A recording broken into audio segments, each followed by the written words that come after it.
పార్వతీపురం మాన్యం జిల్లా కురుపాం మండలం గెడ్డగూడ గ్రామంలో గజరాజుల గుంపు బీభత్సం సృష్టించాయి. గ్రామంలో మండంగి చెన్నయ్య అనే గిరిజనుడి ఇంటిపై ఏనుగులు దాడి చేశాయి.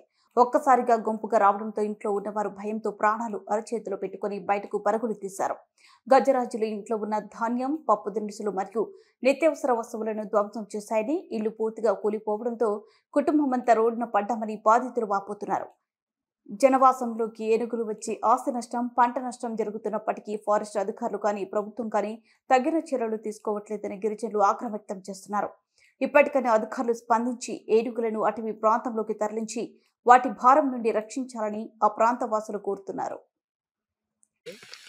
తర్వాత బియ్యము, జొన్నలు, గంటలు, కూరలు ఇదే పండించి మేము తిన్నవి అది నాశనం చేసాయి సార్. మాకు ఇతన చిన్నయ్య నష్టపరిహారము ఇమీడియట్గా ఇప్పించగలరని మీరు అందరూ నమస్కారం చేసి చెప్తున్నాం సార్. ఎందుకంటే గత సంవత్సరం కూడా ఎలుకలు వచ్చాయి, మనుషులు కూడా దాడి చేశాయి. మళ్ళా ఒంటరిగా ఇల్లులు కూడా మొత్తం నాశనం చేసి వెళ్ళిపోతున్నాయి సార్. మాకు ఈ ప్రభుత్వం నుంచి ఏదైనా సహకరించండి సార్. మేము గెడ్డగూడ గ్రామము, జడ పంచాయతీ, కురుపాం మండలం, పార్వతీపురం మన్యం జిల్లా చెంది ఉన్నాము. ఎస్టీ సవర కులము. మీరు ఇమ్మడికి మాకు సహకరించండి సార్.